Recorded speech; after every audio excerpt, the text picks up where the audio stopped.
Tears of the Kingdom is probably not only the most talked about game of the year, but also the most beloved one. Now, I, stizzl, am a person who loved Breath of the Wild to pieces. It's one of my top 3 favorite games of all time, so of course, when Tears of the Kingdom came out, I was extremely hyped and very much looking forward to the experience. But as you can see by the title of this video, my thoughts on Tears of the Kingdom are much more complicated than I initially thought they would be. How can a video game be the best and the worst in a series? I'll first talk about what I love most about the game and then go more into the more critical aspects of this review, video essay type of video. But now, without further ado, I will get into why Tears of the Kingdom is both the best and the worst 3D Zelda game ever made.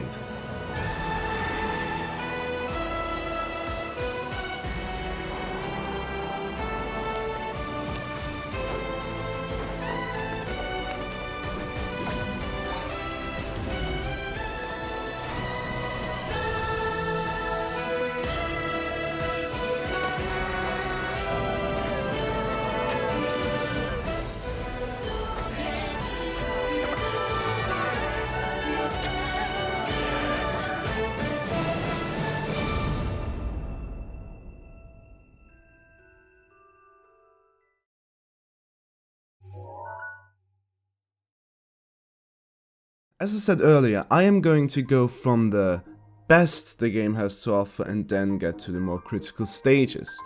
And during the midpoint somewhere will be like the main thing I want to point out, the main obstacle this game has laid out for itself basically. And I will not only talk about the obstacles and what I think the game does right or wrong, but also how I think the game could have done things differently that would have resulted in, at least for me, way better experience.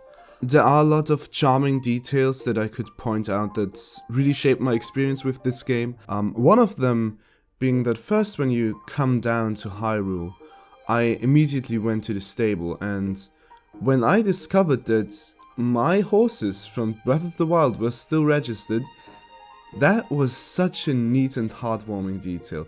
It's so weird to talk about this first, but for me this signified a huge appreciation for the players of Breath of the Wild. So it made my jaw drop, which is really weird, but it was like being reconnected with a friend. But now let's get into the major thing I want to talk about in this section, which are the abilities. Now, Recall and Ascend are the two abilities that I want to talk less about, because they're neat. They are neat, they fulfill their purpose. Recall seems to be an ability where I kind of have to go out of my way to use it outside of puzzles, but there have been one or two instances where I really depended on Recall. For example, at one point on a sky island, I was fighting a construct and it was really strong, so it had really great loot. But when I beat it, the loot just flew off the edge. And then I remembered in time that I got Recall, so I chose Recall and just saw, basically 50 meters below me, 100 meters, I still saw one of the items, and I chose that one and it retracted all the way up basically. And then I still got the item, which was a really neat moment. But yeah, Recall, a nice ability I'd say. The same goes for Ascend. It's fun to find out where you can use Ascend and where not. The puzzles for it are somewhat samey, probably since this ability is kind of limited in its uses, but it's very fun, and I think in some cases it's very much puzzle breaking, especially if I'm in a shrine and I have to get up somewhere and I can utilize some kind of block. I just always hold it up, leave it in place with the Recall ability and just ascend up while it's in place. I don't know if that's the intended way, but it is definitely the most fun way. Then we got the Fuse ability, which was the most hyped up before launch, and it's still good. It's a fun ability. You can fuse so many things together. It totally is the main concept around combat. and it just works well for that. It basically makes the Breath of the Wild combats, the Tears of the Kingdom combat, a Breath of the Wild 1.5. And now let's go to the thing that the game does best, which is the Ultrahand ability. This might come as no surprise to many people here, because the Ultrahand ability has been the one that has been raved about the most online, and for very good reasons. You've probably all seen the clips on Twitter with like people doing the most insane shit, and while not may always be practical, Ultrahand still is just so much fun to mess around with. The fact that it's so open-ended makes you think that almost every solution you come up with is outside the box, is not what the developers intended. And that's just great because it just works so great, fusing everything together, making stuff from vehicles to weapons to fully automated mechas. Everything is possible, and it all works just as intended. It's insane how they were able to pull that off mechanically from a developer standpoint, because as little as I know about programming, I know that some of these things must have been a hassle to program, because you have to think about so many things, you have to make them work, the physics engine has to act strong all the time. I have only had like 1 or 2 times, maybe, in my 130 hours of playtime, where I was like, okay, maybe that's not how my vehicle should react to the environment, for example. But those have not only been far and few between, but also might have just been my mistake, because I don't know physics and shit, so like, maybe I was just wrong, to be honest. Yeah, so the Ultrahand ability is the major player of this game, and a lot of its riddles and overall quests and everything revolves around it. I think like over half is underestimating it. Probably like 70% of the game is dependent on the Ultrahand ability, and I think that's fine because the Ultrahand ability just works like a charm. A lot of the sonar devices you can use are just so fun to use. For example, the wing. I just think the wing is so fun when you first step on it, and you have this, when you clear the 3rd shrine and you use the wing to get back to the Sonai temple. That's just a really mesmerizing sequence, as you have to figure out how to fly the plane while flying it, which is insane. And I luckily knew, because of the previews, that you had to like use your weight and stuff, so I wasn't as anxious about it, but it was still a very intense experience, and I just loved using the wing in this sequence, and I continue to love using it, and that goes for a lot of the sonar devices. I think there are enough sonar devices for it to almost never get stale, and I think if you really wanted to, you can find ways to make new things for like years and years to come. So as soon as modders delete the cap of sonar devices you can use in one go, basically, you are in modding heaven. I think it will take a few years until we can play like something like Doom in Tears of the Kingdom, because technically that maybe is possible, because sonar devices at some point also kind of work like redstone, which means it also kind of works like computers, I guess. So yeah, I think through modding we'll see a lot of fun stuff. But yeah, that's it for the section about the game that I love the most, which is basically the Ultrahand ability. I think that's one more thing. I think the Ultrahand ability is the best ability in any Zelda game, and I think it might be one of the best abilities ever made in gaming, which sounds so much like hyperbole, but I really think that the Ultrahand ability is insane, and it's just a huge accomplishment by the developers of the game, so hats off to you. But now let's go into something I see a bit more critical, and I also go into how they could have changed it for it to be a better experience. What I'm speaking of are the dungeons. Dungeons have always been a staple of the series, and while I liked what Breath of the Wild did with the 4 divine beasts, or 5 with the DLC, I think that was very much an outlier. Very much, you know, seeing what works with this new approach, and then maybe taking feedback, taking their own thoughts, and then expanding on it. And by definition, they kind of did that, but I don't think they did that in a way that benefits the experience at all. And I think the changes they made to the dungeons, while the dungeons might even be overall on similar quality or maybe even slightly better than the Divine Beasts, do not even closely reach the heights that former Zelda games have reached with their dungeons. But now let's go through the dungeons one by one, and then I'll tell you about what I would change. So the first dungeon I visited was actually not the Rito one, because I kind of wanted to retrace my steps from Breath of the Wild a bit.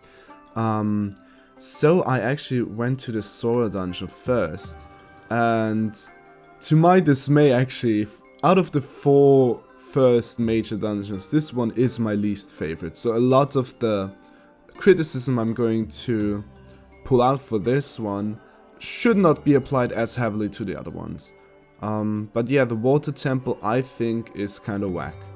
You have your own gauntlets until you get there, but the water temple itself is just really short. That's something that goes for every dungeon. The dungeons are just way too short. I think the water temple is like, what, 30 minutes? If you mess around a lot, which I did because I was like, oh, maybe there's like hidden chests or something. You know, it's my first temple, I don't know what to do. But no, it's just very simple, just... I mean, there are some hidden chests, but like, very simple, just solve the thingamajigs and then you beat the boss. I think the whole vibe was just really off with this one. Just floating in the sky and being this open didn't feel like a water temple, but more like a playground to me. And that's one thing that I really do not like about these kinds of temples, is that there's no cohesion to them, no like cohesive storytelling within the dungeon. And I know using like storytelling and narrative as ways to describe dungeons is maybe kind of pretentious, but a lot of the other Zelda games have included dungeons where you like slowly introduced to the dungeon and you just have to fight and solve your way through the dungeon. Here it's like, hey, you're in the middle of the dungeon, you're basically where the boss will appear in 2 of the 4 major dungeons, and here's just 4 things that you'll have to go to, which are all easily solved and easily reached within like 2 minutes, and then you have, or like reached within 2 minutes and then solved within a few more minutes, and then you'll just beat the boss. And I think this really undercuts the vibe and feeling that I personally want to get out of a dungeon. Because I want, in a way, to feel trapped, and I want to feel like the dungeon imposes itself upon the player. Like the dungeon has some kind of leverage, which these dungeons do not have. I am free to go wherever, I'm free to do whatever. I don't feel like I'm in danger, I don't feel like this is the height, I don't feel like this is the climax of the current chapter I'm working towards. And that's something that I did notice with the Divine Beasts, but I think it's a more serious offender in this game just because they had time to define and refine the dungeon concept that they introduced with the Divine Beasts. So them doing this is kind of a letdown, to be honest. The boss itself is fine. I would sure hate to fight it another time because it would get annoying. I hope that's not going to happen with every boss in the game. But yeah, after all, you know, it's not a terrible dungeon, but it's just way too short, the vibe is totally off. Here's how I would solve it actually. So first of all, I think we should get some more linear dungeon progression. And with that, I don't mean that everything has to be room per room per room, but I want to have some sense of accomplishment throughout the dungeon. That isn't just, oh, 3 terminals remain, 2 water gates, whatever, water gate, oh my god, remain. I kind of want chests and dungeon maps and compass and dungeon items to return. And in the case of the water temple, this would have been really easy. Let me paint a picture for you that's for me, would have been the perfect water temple. You walk in to the mountain below the water temple and you see ancient water temple. And then this eerie music starts playing. You know the music. This really distant singing that you kind of connect with ancient Sora tribe warriors and singers. As you scope out the size of the cave, you have to heighten and then maybe also lower again if you want to go get some chests later on the water level, so you get to that middle section. And in the middle section there's rather like a mini boss, and after beating this mini boss you get the dungeon item, which is you being able to travel on waterfalls. And then a gate opens up and the giant waterfall flows down from up above, and together with Sidon you're able to travel up that waterfall, and you see, oh my god, there's a second level to this. And of course you would have already known that if you picked up the dungeon map before, which would have been somewhere before, maybe even optional to be honest, and seen that there's like 2 or 3 stories to the dungeon that still remain. But still, I think this experience of being in this dungeon for like 20-30 minutes, maybe making it a bit longer than it is in the game, or making the section in the mountain a bit longer than it is in the game, adding like 2 or 3 more puzzles, that's enough. And then after like 20-30 minutes you get to that mini boss, you get the dungeon item, and then you're able to move towards the water temple. And you know, there's ways with devices and stuff to get around some barricades and maybe do one puzzle before the other. But the dungeon itself, the second part, would basically be set up like the first part, but just with, you know, 1 or 2 keys for large doors hidden away somewhere, or like large doors that, you know, more like, instead of like it being doors, it's more like high walls that could kind of like fade away as you open the gate basically. The upper rooms being maybe locked inside kind of a box that you maybe could get into from the top, but you know, it would be such a hassle that maybe you just wanna do it the way the dungeon intends you to. And then, you know, you solve the riddles, and then, you know, maybe there's 1 or 2 more, but to be honest, for a second dungeon half this would suffice, I think. And then you fight the boss and everything else stays the same, and that's it.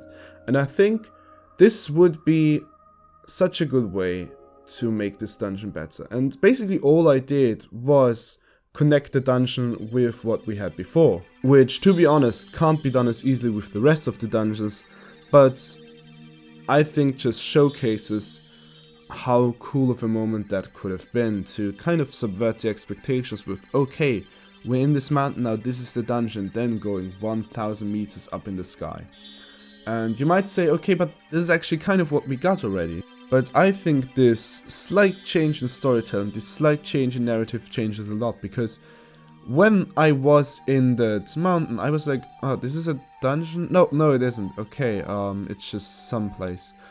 Guess the dungeon will be later on. And then you have this whole like walk up to the dungeon, which is also fun and could be considered part of the dungeon, but I do not consider it part of the dungeon, because every game, in every Zelda game, has had parts leading up to the dungeon that sometimes even play with some of the concepts you'll be thrown into at the dungeon. Again, I have to preface that I do not hate these dungeons. I think some of them are okay to good, but none of them are truly great. But this definitely was the weakest one out of the first 4.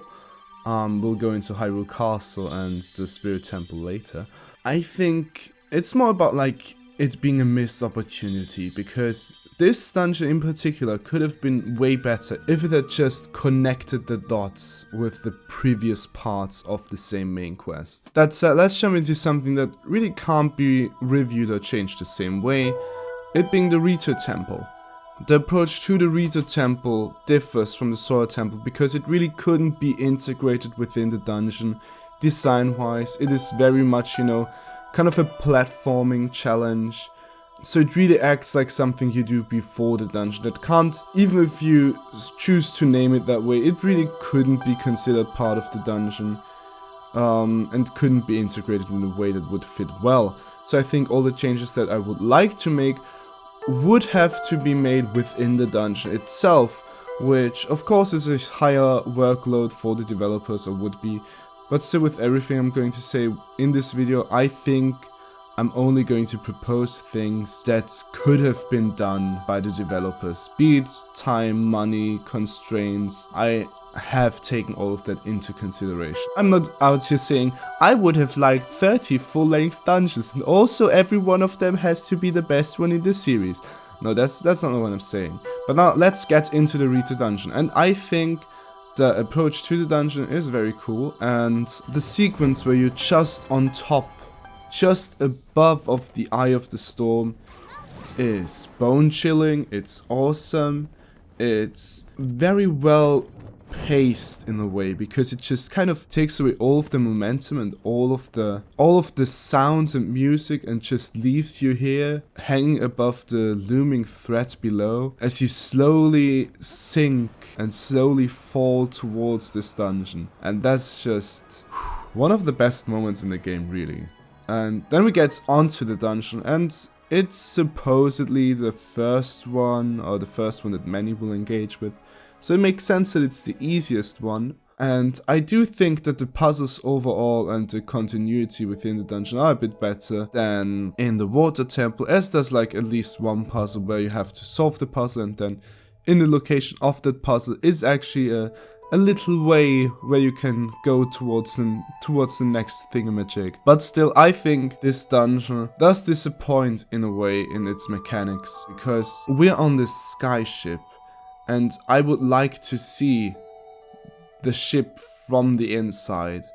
Just like with the sand ship in Skyward Sword, which was quite a great dungeon actually. We got to see what the sand ship looked like from the inside. And we kind of do that with this dungeon as well. But the interior doesn't make any sense. It's just kind of there.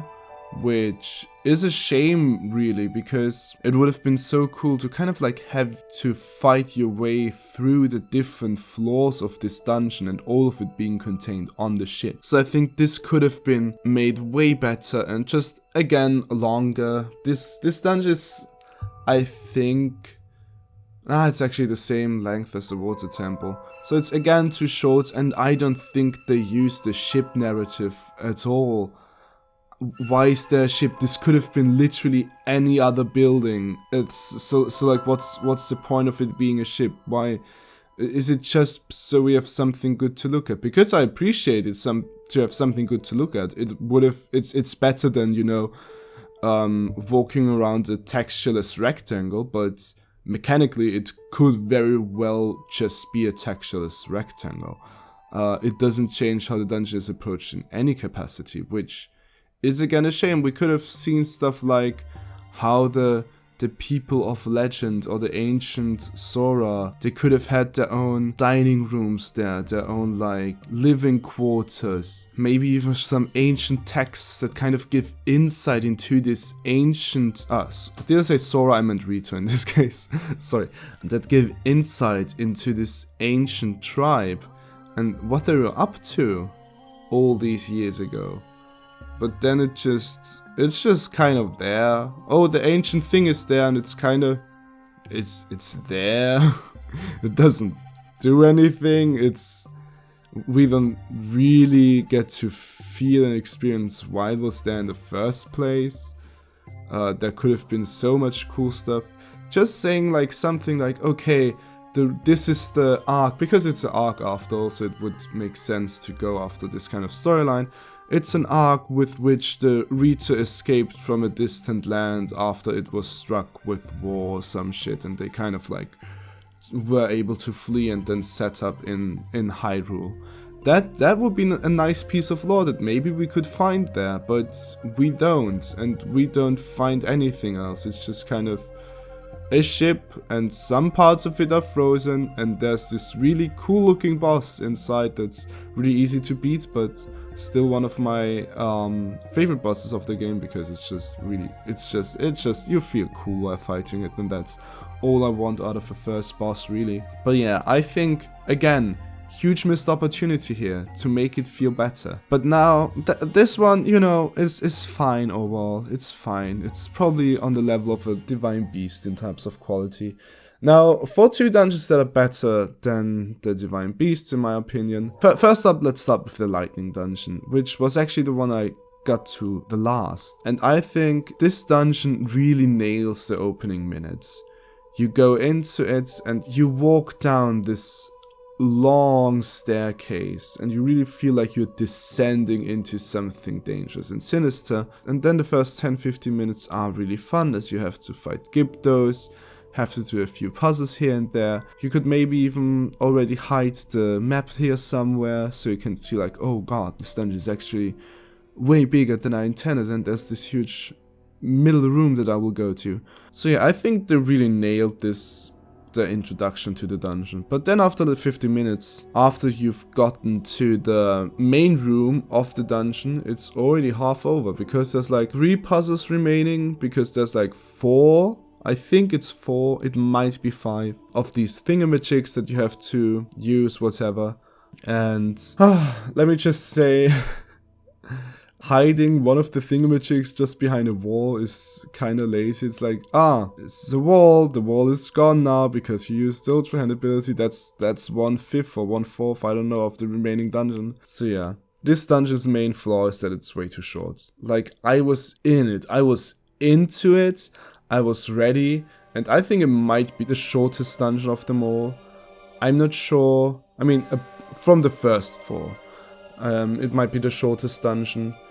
And that's a shame really, because they could have done so much cool stuff with this concept of there being a middle room and then you having multiple ways to go. And they even could have kept the multiple ways thing, in my opinion.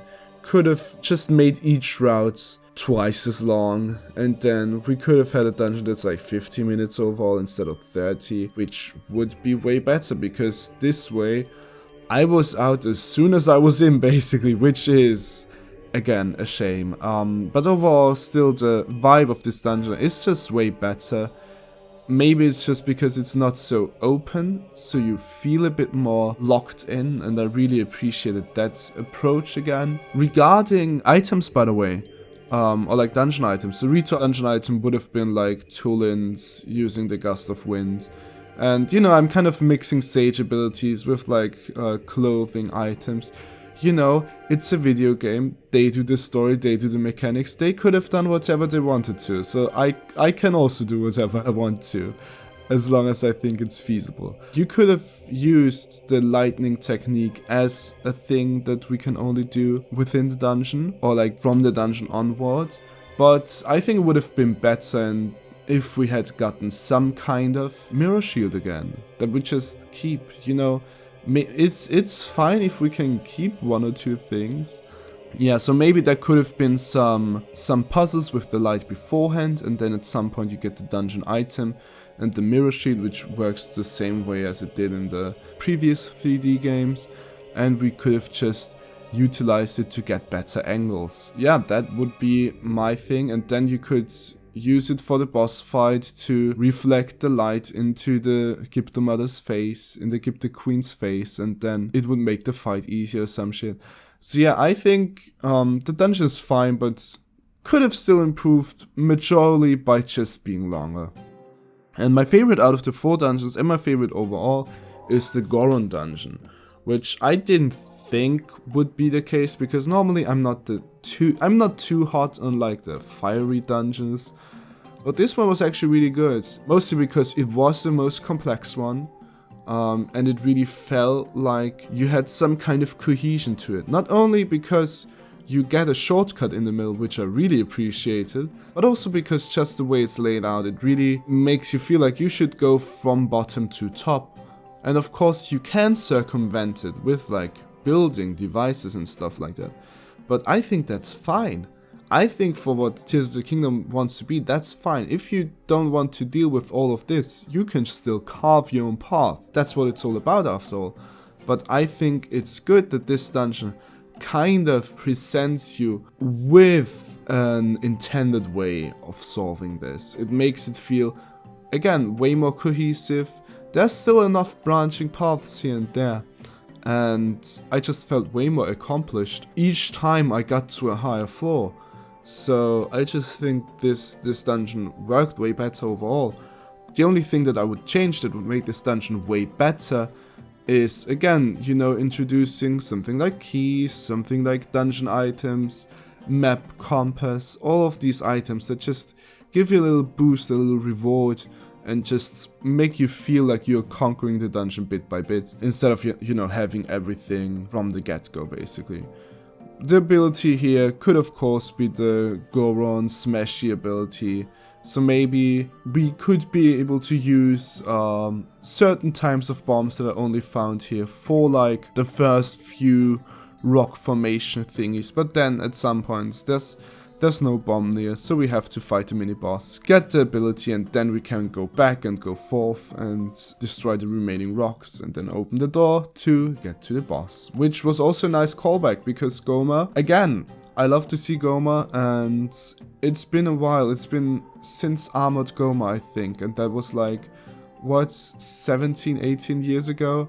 So nice to see Goma back, and in very much a design that doesn't really resemble a spider, but it's really fitting for the dungeon, so I really like this boss. The Gipto Queen itself, by the way, was a bit, not boring, but annoying, because it kept spawning enemies, so that's probably not up there with the Caldera, whatever it's called, and Marbled Goma.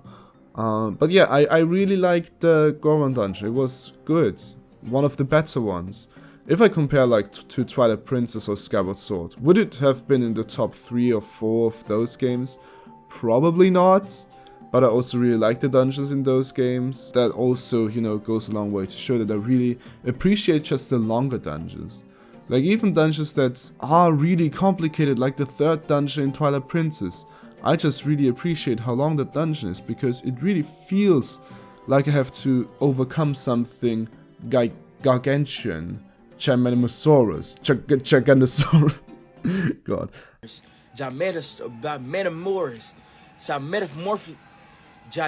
But yeah, those were the 4 dungeons.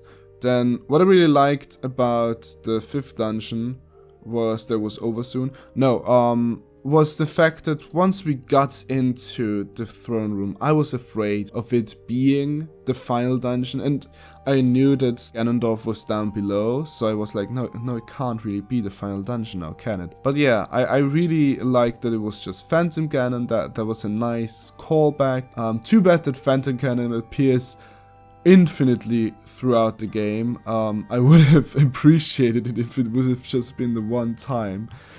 You don't have to reuse the same couple of bosses so often, but we'll get into that later. The dungeon itself doesn't hit at all at a similar level than Hyrule Castle did in Breath of the Wild, just because we had already seen it in Breath of the Wild. All of these things, like, you know, finding out Zelda's room, finding the secret room of King Bosforam, Bosfolosfo, whatever. All of these things, you know, still were there, but I had already discovered them in the previous game, you know, so there wasn't really anything noteworthy. And, you know, Phantom Ganon sending us to fight all these enemies is kinda annoying as well. I don't think it should have been a dungeon here in the first place. I think it should have been changed. Maybe they could have just fucking blown Hyrule Castle up, and then we could have walk through its ruins on our way to the final boss in like a separate kind of dungeony vibe. The ruins could have fallen to the underground basically.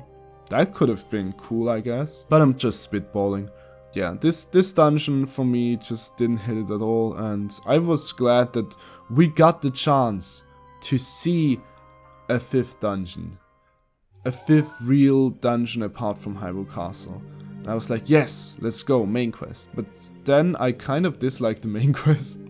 I think the part on the surface was fine. The part in the clouds was also alright. But then the construct factory, the riddles were cool, but again, the vibe was just not there. It just felt really disconnected. Like, you would just go through like 4 shrines. And since people seem to lump it together with the Spirit Temple, I don't. For me, it was just part of the main quest that resembles the shrine and how it's built up with its like, oh, go to these 4 places. And I feel like the developer wants me to believe that this is part of the Spirit Temple. But think about it. The Spirit Temple is like 12 nautical miles away from here. I did not connect these two dots at all. And I don't think that I'm really to blame for this. That if I go to the Spirit Temple and then see the words Spirit Temple appear on screen, that I expect more than a boss fight out of what is to follow. I expected a full-blown dungeon. Is it my mistake for misinterpreting what the developers wanted me to think when entering this dungeon? I'm not sure, but to be honest, I think this way of telling what is a dungeon and what is not is kind of muddled, because again, the core part of this quote-unquote dungeon is half across the map. So I didn't count it, and I'm only going to count the Spirit Temple for what it is. And it is a boss fight. A fine one, you know, a funny one. Let's say a funny gimmicky one, yes. Very easy though, but like there's nothing to the Spirit Temple. And if I go into a dungeon and it's called Spirit Temple, I expect the coolest possible stuff, and not only a boxing match. That's by far the worst dungeon, and since I am seeing it outside of the Construct Factory, there's no surprise that this is the worst dungeon in any Zelda game. I don't think there's anything that comes close, and even if I count the Construct Factory, I just think that there's no vibe at all. That there's nothing that gives off dungeon vibes except it being, you know, these 4 points and you having to collect the 4 things, like with the Divine Beast and with the other dungeons in this game. Most of the other dungeons, you know, except Hyrule Castle. But even then, you know, I don't get the vibe of it being a main dungeon. I just get the vibe of just kind of running around and running to the golden points and solving some good and hard puzzles, but this was not a dungeon. I don't care if you count the Construct Factory, count it separately, whatever, this was not it. This was so weak. So sadly, this was a disappointment, and I think the only way to change this is to take some of the puzzles from the Construct Factory, move it to the Spirit Temple, have it all in like one location, the Spirit Temple, and then changing around the feel of the dungeon, changing around a lot of the connectivity issues, making the dungeon then again larger after all, and it would have to be rebuilt from the ground up. And I see why you probably can't really do that, but that's what I'm proposing, yeah. One thing that also is a big disappointment that I hadn't really talked about until now is that there's no unique dungeon exclusive enemies except the bosses. Like, I always love to see some dungeon exclusive enemies. Just be like, okay, what kind of evil manifests in there? But for these dungeons, it's just these Zonai constructs that kind of disturb you here and there just with the Divine Beasts.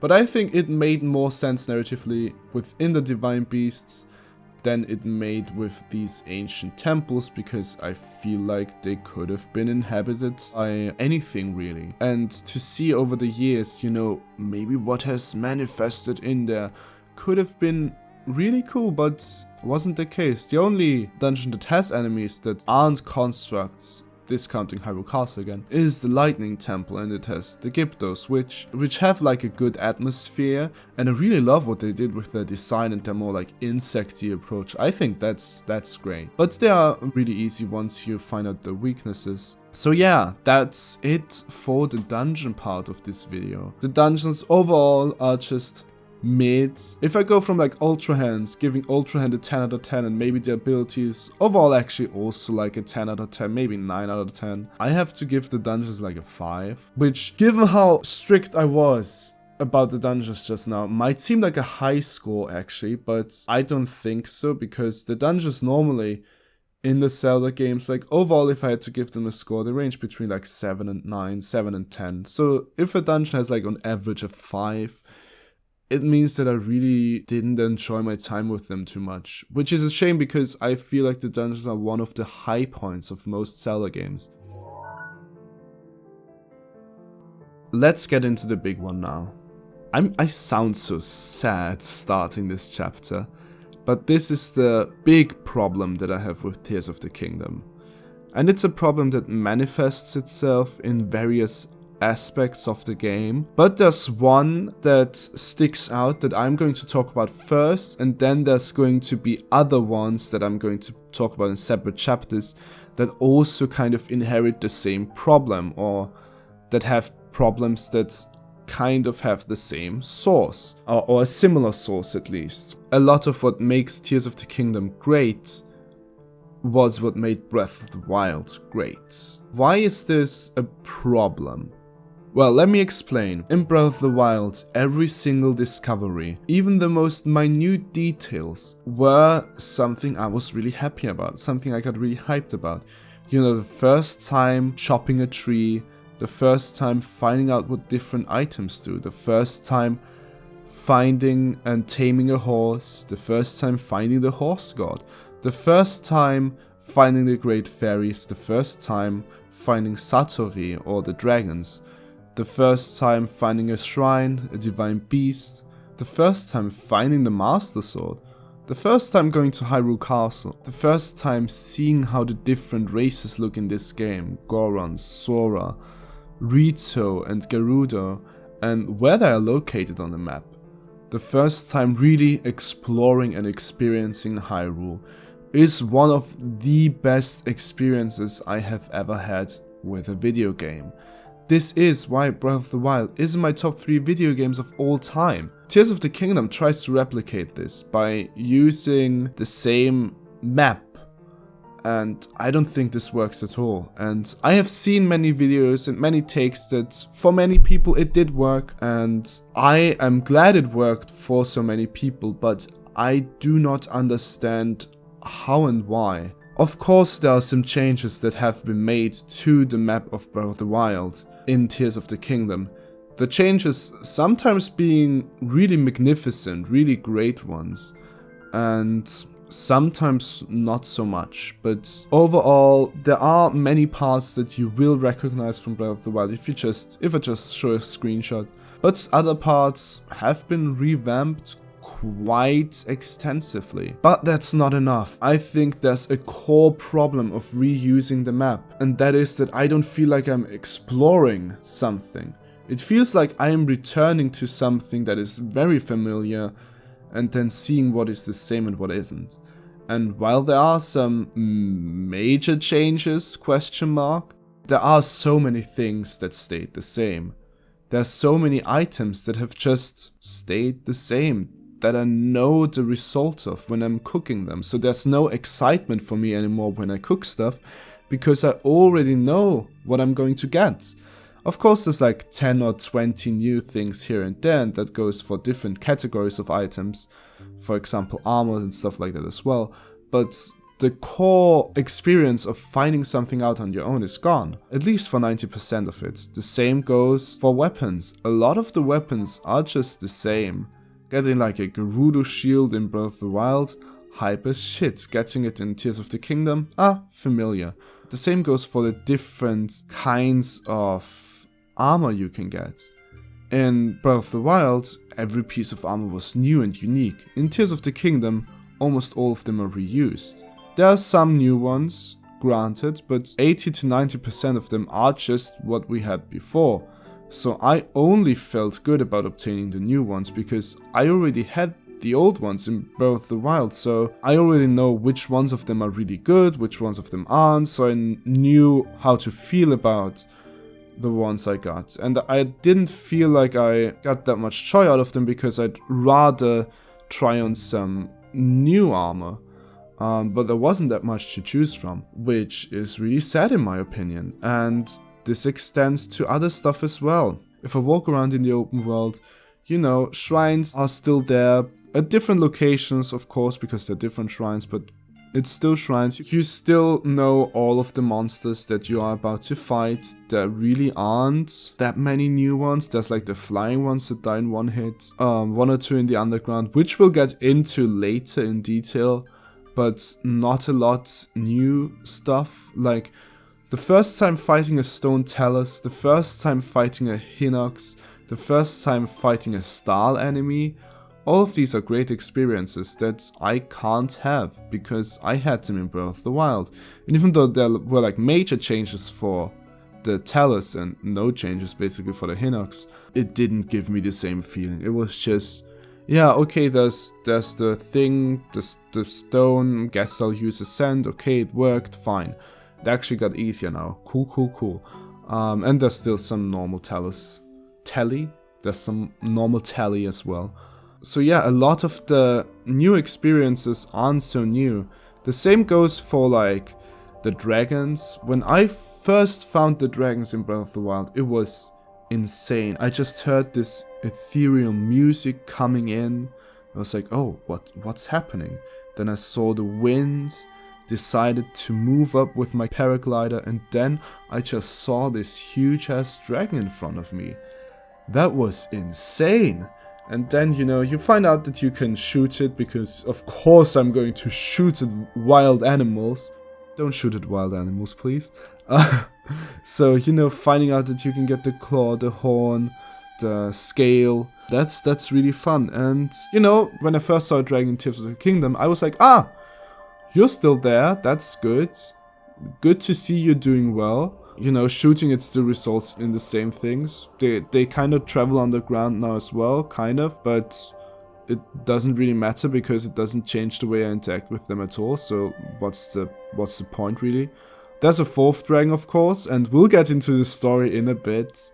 So I was like, ah, there's a fourth dragon. That's odd, nice, cool. Same goes for Satori. There's still these kind of things there, now with a bit of a different purpose, but kind of stays the same. And that's it for a lot of this game. A lot of it is repurposing the stuff we've seen before, and while it works in some regards, it doesn't work in others. Now, since we're speaking about the open world, I also want to throw in mentions about the caves and the wells, which at first are really cool. I really like the design of the caves visually and from a level design perspective, because I don't think they ever repeat, they ever really one-on-one copy one another, and there are some fun puzzles throughout, but what I don't like is that the visual design very much stays the same, but for like all but like a few caves, maybe if I'm being lenient. Like the one at Hyrule Castle kind of has something different going on, but still has the like same design palette. So I think like just a palette swap would have been cool, and then maybe just giving us more to do in them. Like, you know, sometimes you find like a piece of armor, but I feel cheated if I find a piece of armor that I also had in Breath of the Wild. It doesn't feel rewarding to me, because I was like, oh, I didn't use it in Breath of the Wild, huh, okay. So I feel a bit cheated when it comes to the caves. And we also get those bubble gems, which are not really that useful, to be honest. They're fine, I guess. Caves are kind of there just to be there, in my opinion. They do give us the horror blinds, which are fun. And you know, there are some caves which do a bit of a different approach with, like Death Mountain has like one or two that feel different enough. But still, there's not a lot of reason for me to go into them, to be honest. And the same goes for wells, actually. Like, wells for the most part just have ore, maybe a few resources otherwise, maybe a cool weapon, but there's not really a lot of reason for me to go there in the first place. There were like one or two wells that I really wanted to go into, like for example the well in where we lived in Breath of the Wild, where then Zelda resided for the time being. Like that was a cool well, and I think was a cool section of the game. But overall the wells just feel kind of fillery. I don't see how they are giving the game anything of value besides being more stuff to do. I have grown out of the mindset of just having stuff to do is enough for an open world game. I think I could stomach it within Breath of the Wild because it again was the first time, so everything felt new and fresh. But after having played 250 hours of Breath of the Wild, I can't say the same about Tears of the Kingdom. And this is the main thing that I want to talk about. And again, I'll get into this in more detail why I think this is the case. But I think I've laid the groundwork for me to now go into what I mean by the title. I think Tears of the Kingdom might be the best game in the series, the best 3D game, if you've never played Breath of the Wild. Because a lot of Tears of the Kingdom is built upon that same or similar feeling that Breath of the Wild gave me. But by having been given that feeling in Breath of the Wild, I cannot get the same feeling in Tears of the Kingdom, or get it just few and far between, just glimpses at what I believe majority of people are feeling right now. People that haven't played Breath of the Wild, or people that have just forgotten some details of Breath of the Wild, but I think that's where the major problem is. There's just too much for me that's similar. And this also goes into like the core geography. Like, of course, things have changed for the different tribes, and for example, for like the Gerudo, I really liked how they implemented those changes, but it still means like, okay, we're going to the Sora, we're going to the Rito, we're going to the Gorons, we're going to the Gerudo. I still know where all of them are, and of course the map also marks it, but still, you know, I know where they are, I know what they look like, I know the characters. And the characters don't have that much personality to them to carry the whole thing. You know, some have, like the core champions are fine, but I don't think they have enough weight to them to warrant us just basically retracing our steps from Breath of the Wild.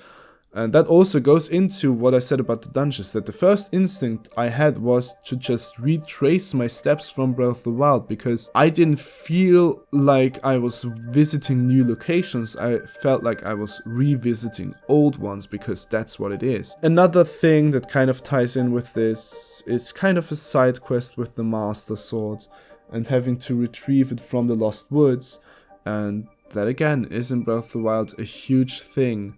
A huge, awesome quest. But in Tears of the Kingdom, it's just similar. It's just in the same location, so you know where you have to go. So what's the point? There's no exploration there. There's, of course, this kind of puzzle that you have to travel there underground, but it doesn't stand out that much, in my opinion. Which, again, is really sad, because I really did look forward to this game a lot. But for the next part, let me actually diffuse a claim that has been made about this game, which is that this game is to Breath of the Wild what Majora's Mask was to Ocarina of Time, being a more focused and story-focused game. Focused and story-focused kind of separately, actually. And let's go into the story so I can refute this claim. And then we're also going to get into, before I forget it, we're also going to get into how to fix the map problem.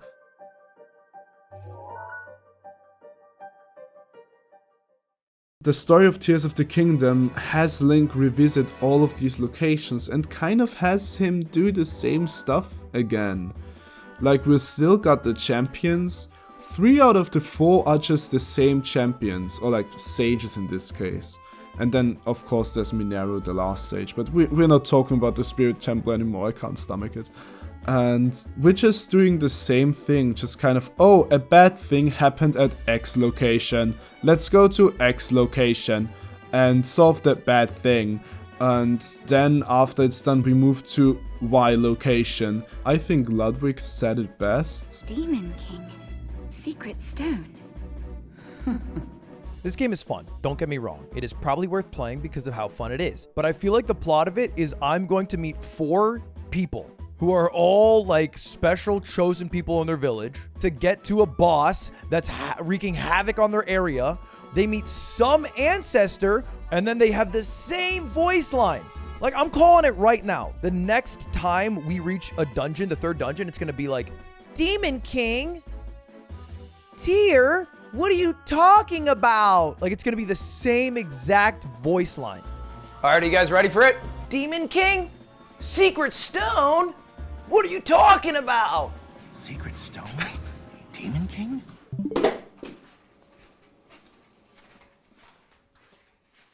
What are you talking about, Goro? Again, if it's your first game and you haven't played Breath of the Wild, this is cool. But for me, it was just like, okay, so we're doing the same thing over again, just with like a bit of a different like set dressing around it. You might say that's me because there's so much that happens in the past. And I actually made a video about that, remember? I said that my biggest fear would be that a lot of the story of this game plays in the past. And turns out my fear was right. It's the same thing as in Breath of the Wild. And again, while in Breath of the Wild, I do see now how this is a flaw and how this could have also been made better in Breath of the Wild. The flaws just stand out much more if you do it twice, and arguably even worse this time, because the story itself has some interesting story beats, right? With Zelda traveling back in time, meeting Ganondorf, witnessing the betrayal, all of this stuff. So my question is, why can't we experience it? It's just Link standing in the middle of a field being like, oh my god, this Ganondorf guy is really evil. Link could have easily fit into this narrative. And I'm going to talk about the solution right now. Zelda, you know, the historian that she is, travels to the Sona ruins in the south of Hyrule and finds out that there's an ancient Sona country to the east, or to insert random location, and we can travel to that. And then we don't only see that, but we see that Ganondorf is actually, the real body of Ganondorf is actually located there, or some shit. You can make up the story. It's literally a Zelda game. It can, you can bend it to your will however you like. And we do like a bit of stuff there, maybe hang out with some of the new citizens of this dilapidated country, do 1 or 2 dungeons, maybe even with Zelda together. And then we get traveled back in time as we find the real Ganondorf. Both of us travel back in time, but get separated. And Link maybe has an Ocarina of Time situation where he can travel between the 2 times again. And then we have like a really focused narrative with like the king really trusting Ganondorf, and us having to play along, and maybe even, you know, you could maybe even go into a dungeon with Ganondorf and solve some kind of problem or some shit. Again, you can do whatever you want with the story, you know, whatever thingamajigs you have to collect, it doesn't matter. And then after all, you know, Ganondorf just wanted the thingamajigs for his own good and betrays the king, kills the queen, and then you can basically take it from there. Maybe we have to reunite with Zelda in the past, maybe in the present. You can still have the dragon narrative if you want to, because that's a cool thing, I think. It would be so involved, because once you then go back to the real world, or go to wherever and whenever you'd fight the real Ganondorf, you'd have stakes. You'd feel connected because you were there and you weren't able to change a thing. You were there, you knew Zelda was gone, you knew Ganondorf was bad because you had seen it in the future, but no one believed you. And now everything has gone to shit, and you can't change that. You can only change the future from here on out. You can change that, at least for this lifetime, at least for this Link and Zelda, things will turn out good. I think this narrative would have been way more compelling. Or this kind of narrative. Again, the details don't matter. Just let Link do the stuff himself instead of just hearing about it on a hillside, or like next to Impa, and Impa then being like, oh, had some hallucinations again, Link? And yeah, I do like what Zelda does with like the oh, I'm becoming a dragon kind of thing, and then having the Master Sword inside her head. I think that's really cool, visually a really nice set piece.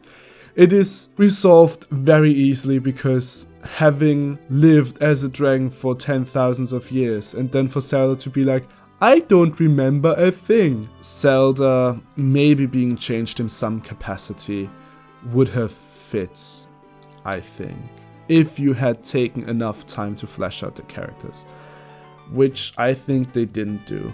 And that's a shame, because especially like Ganondorf is just wasted.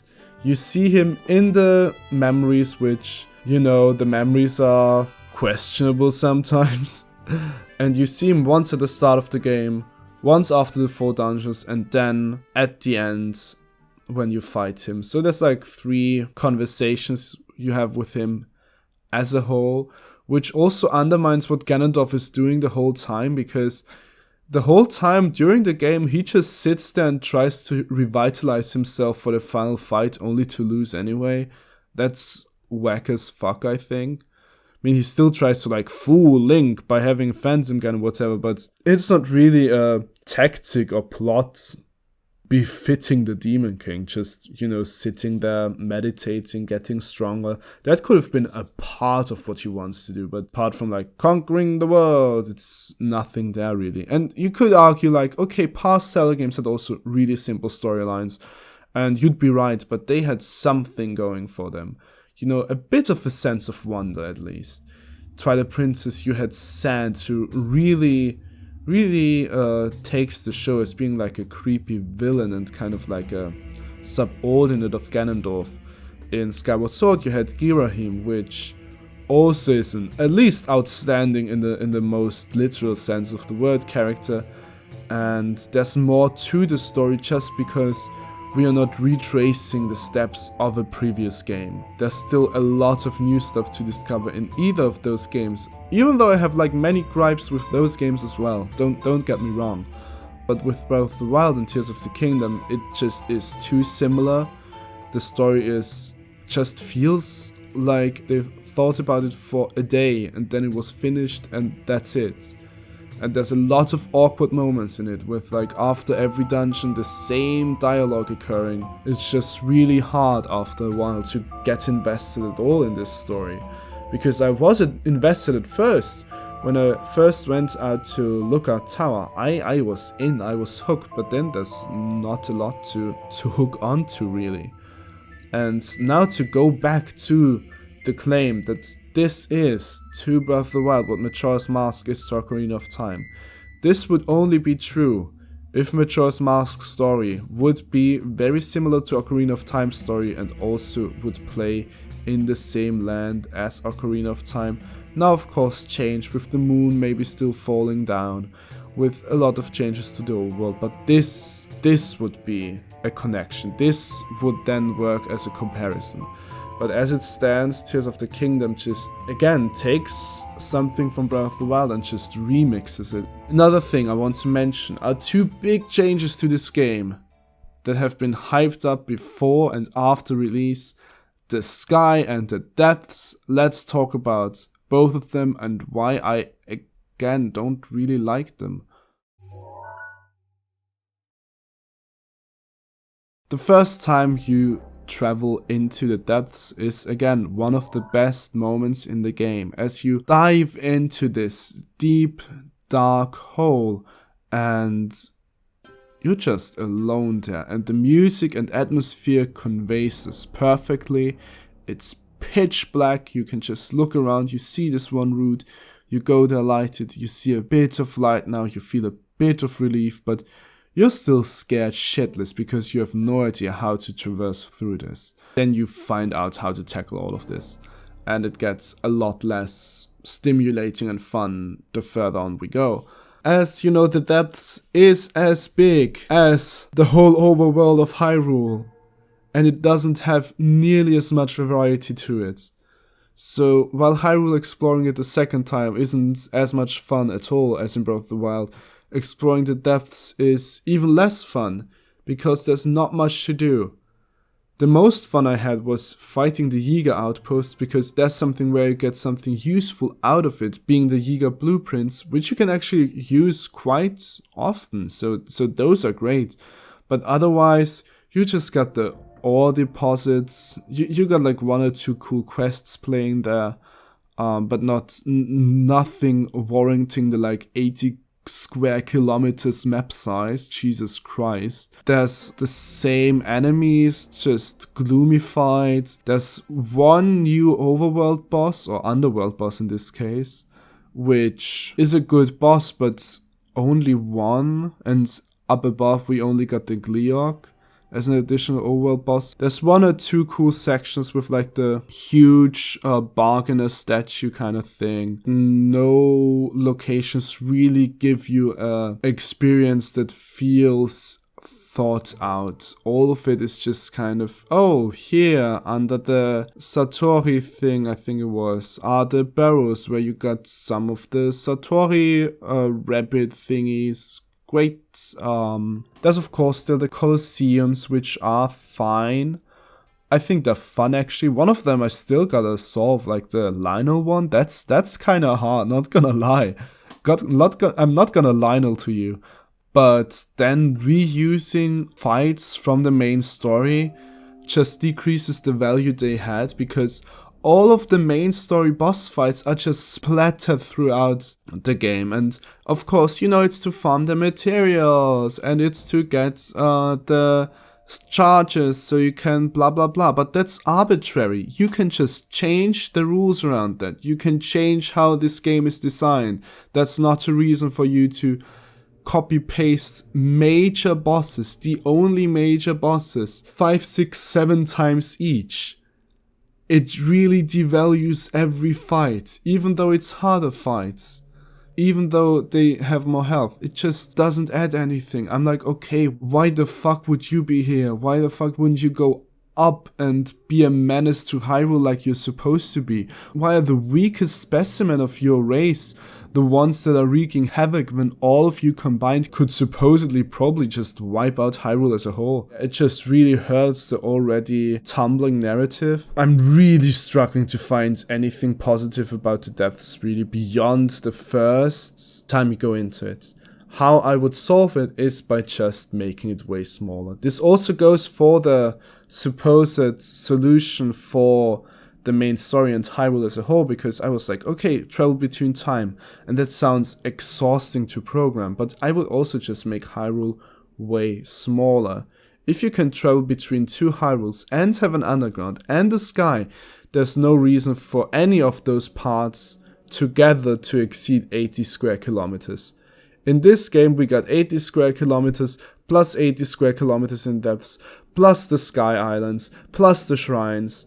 You could easily scrape off a lot of the stuff I have just mentioned and make it a more cohesive and focused experience. And that doesn't mean like not an open experience. You could still have it like open and have it like you can go wherever you want, but just some kind of more purpose would have been nice. Then there's one thing that connects the Sky Islands to the depths, which is also my main gripe with the Sky Islands, is that in the Sky Islands you often see these smaller islands that contain a treasure map for below, and then you travel below, and then there's a treasure there, and it's one of the armor pieces that we already had in Breath of the Wild, or most of the time we already had them in Breath of the Wild.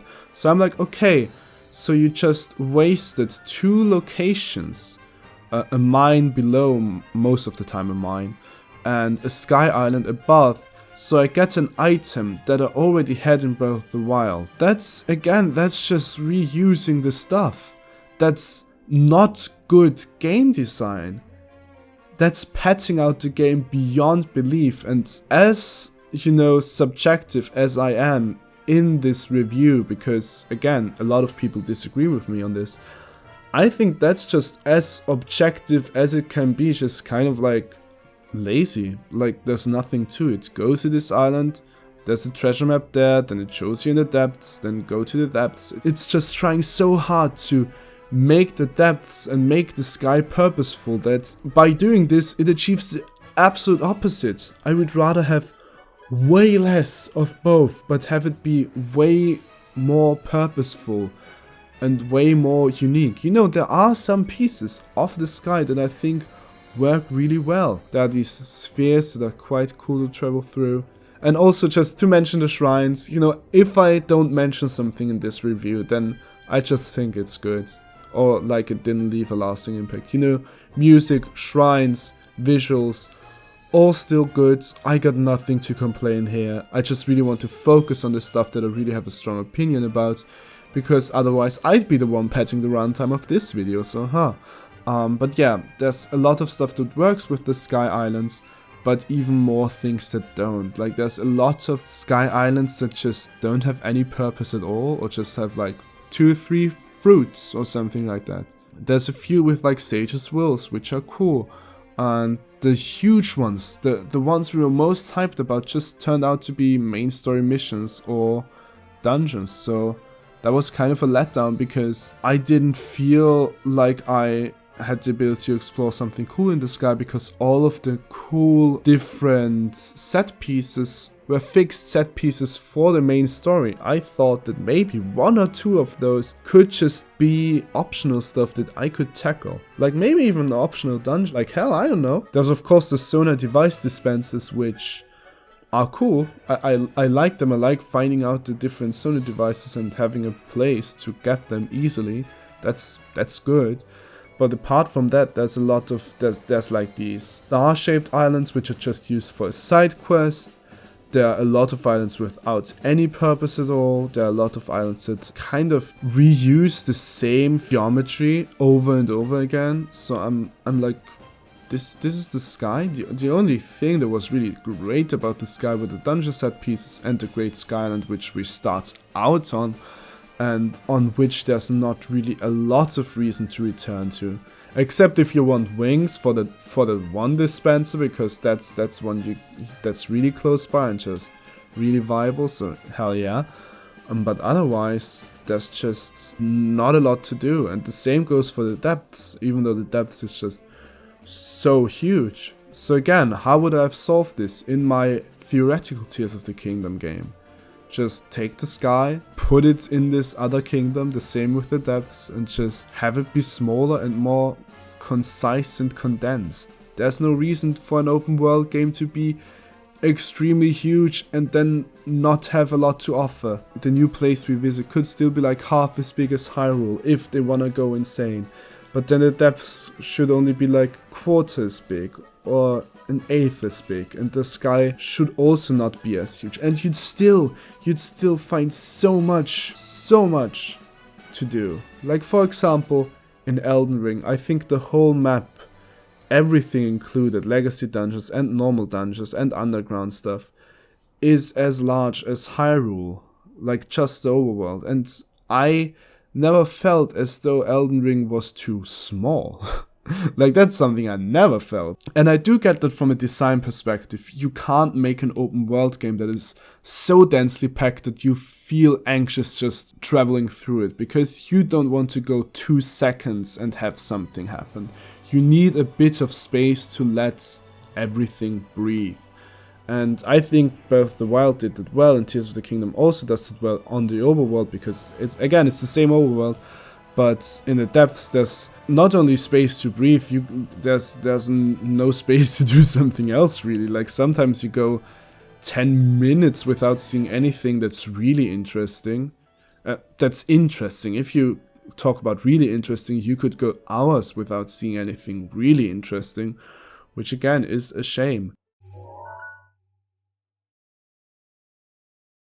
I hate to end this video on a sour note, because I feel like, I don't know if this video is gonna reach more than 1,000 people. I never know how these videos are going to be perceived by the public. I haven't done these long videos at all. And I haven't written a script for this, as you can see. I just talked from memory, just from like my thoughts and my brain and my wrinkles and stuff like that. But as you can see, I have a lot of thoughts about this video game, and I have a lot of thoughts about other video games as well. So if you want to see, I have a lot of thoughts about this game, and I am sad that it disappointed me, because I really wanted to love this game. I was really looking forward to it. It wasn't like I got into this with unreal expectations. Because, again, I think like a lot of what I proposed, what I would have liked more, is doable, is feasible, and is not too much to ask of these developers that already can do so much, and have shown it time and time again with the previous Zelda games, this one partially included. You can say, okay, then this game wasn't made for you, but I honestly don't really get how this was made for Breath of the Wild players at all, because again, there's so much that just takes away from the experience if you have played Breath of the Wild before it. A lot of the stuff doesn't come down to objectively good or objectively bad. It's just that they had a vision for this game, a creative vision that I severely disagree with in many accounts, and you might have a totally different opinion. You might think everything I just said was stupid and out of proportion and just untrue, and it's your favorite game of all time, and I am very, very happy for you. I wish it were my favorite game. I wish it were my top 5 games I played in the last 3 months. Even though I'm so harsh on it, and I have been really harsh in my wording for this game, I still like it. Not more, not less. I don't think it's just okay. I don't think it's great. I like it. Which again, for me, is probably around the same level I would give Skyward Sword, and those two are like right on the bottom at the 3D Zelda games list. With the other games just being above it / miles above it in terms of my enjoyment of it. And you know, it's okay that I didn't love this game. It's okay to be disappointed in a game that you were really looking forward to, because that's also part of experiencing art. Some of it you just don't like, or you just don't vibe with to the extent you thought you would. Be it a record of your favorite artists going into a different direction than you would have liked them to, or a movie having a different kind of cinematography than you would have liked to. The same goes here for Tears of the Kingdom, going into various different directions than I would have liked to. And while I do think that my game, even if they had like applied half of the changes, or would apply half of the changes for a future game, would outshine Tears of the Kingdom in almost every aspect, especially if they kept the Ultrahand ability in the game. I am glad that it's doing well. I'm glad that so many people are enjoying it. This is why I'm so sorry to say that I don't think I'll ever return to this game. I think after 130 hours, I have had enough. And again, as sad as it is, it's okay.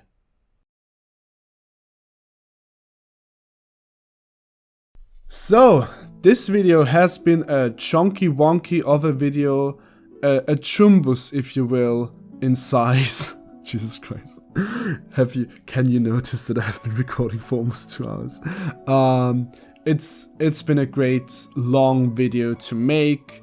I haven't actually made it, I'm just recording all of the audio right now. I think it went really well this time, because I did record it once before, over 2 hours long, and then I listened back to it and I didn't really like it. Not what I said, but like some of it just didn't sit right with me.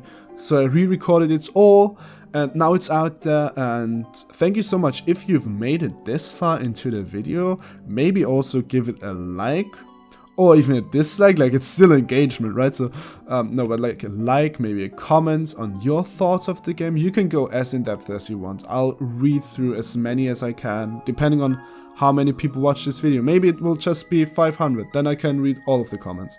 If it's more than that, then, you know, I will try my best. If you do like these kinds of videos, I'll try to do more video essay stuff in the future, because I think it kind of suits my style of video making. I think it's kind of nice to kind of branch out from Hollow Knight stuff. I'll still do Hollow Knight and Silksong stuff, don't you worry, and as soon as Silksong comes out, this channel will go into full blast mode for Silksong. But yeah, until then, I'll just do whatever I feel like, to be honest. And if you want to support me further than just liking and subscribing, you can also check out my Patreon. It's just $1 or €1, I don't know, it's one of the two. It's just one of a currency. If you do have $1, then please consider it, I'd really appreciate it. And that said, that's it for me. This has been one hell of a video to record. It's been fun though, and I hope you also had fun, even though you may have disagreed with me severely. Please be constructive with your criticism of the game and also of this video in the comments. And I hope you all stay safe and are happy, and I hope you have a nice day. And I'll see you sometime in the future. Bye bye and bye panada.